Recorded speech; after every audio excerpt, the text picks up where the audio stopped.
नमस्कार, मैं हूं आपके साथ शबनम मुमगई। स्वागत है आपका दूरदर्शन उत्तराखंड में। दिल्ली में थमा उत्तराखंड परिवहन विभाग की बसों का पहिया।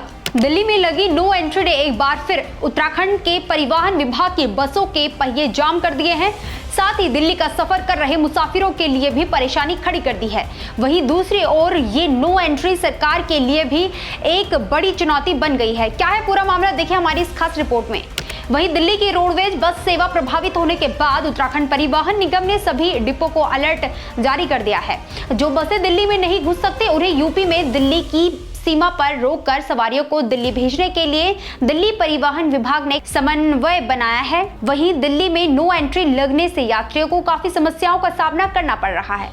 इसके साथ ही उत्तराखंड परिवहन निगम के एमडी डॉक्टर आनंद श्रीवास्तव ने बताया कि नए नियमों के तहत दिल्ली में BS3 और BS4 की बसें नहीं चल पा रही हैं। इसको देखते हुए उत्तराखंड परिवहन निगम लगातार दिल्ली में बसों की संख्या को बढ़ाने का प्रयास कर रहा है। किसी भी यात्री को परेशानी न हो, निगम की ओर से यह प्रयास किए जा रहे हैं। उन्होंने बताया कि दिल्ली रूट पर निगम की करीबन 300 बसें चल रही है। इसके तहत 181 CNG बसें, 12 वॉल्वो बसें और 103 नई BS6 बसें दिल्ली रूट पर संचालित की जा रही हैं।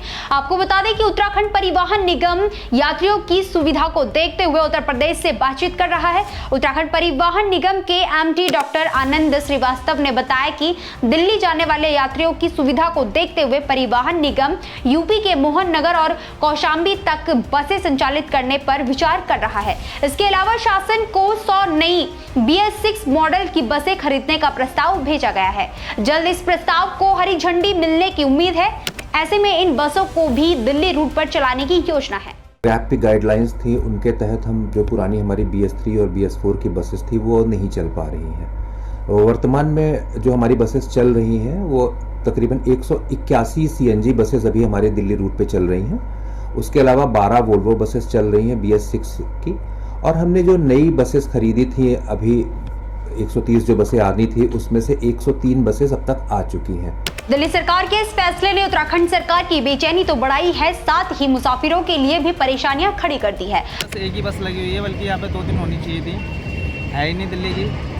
दिल्ली के लिए कम है उत्तराखंड परिवहन वाली। यहाँ से मुरादाबाद होकर जाऊँगा, वाया मुरादाबाद होकर चेंज करनी पड़ेंगी गवर्नमेंट से। वो तो देखो दिल्ली गवर्नमेंट ने बंद करी है, उत्तराखंड गवर्नमेंट को तो पूरा प्रबंधन रखना चाहिए ना। उनको तो वहाँ तक यूपी बॉर्डर तक तो भेजनी चाहिए, दिल्ली में तो एंट्री नहीं है। अब आजकल तो इलेक्ट्रिक चल रही है, इलेक्ट्रिक बसों का होना चाहिए प्रबंधन। अब देखने वाली बात होगी कि सरकार क्या कुछ कड़े कदम इस ओर उठाती है और नई बसों का संचालन दिल्ली के लिए शुरू करती है। साथ ही देखने वाली बात यह होगी कि उत्तराखंड सरकार और परिवहन विभाग पटरी से उतरी हुई बसों की समस्या को कब पटरी पर लाती है। फिलहाल इस खास रिपोर्ट में बस इतना ही। मुझे दीजिए इजाजत, देखते रहिए दूरदर्शन उत्तराखंड। धन्यवाद।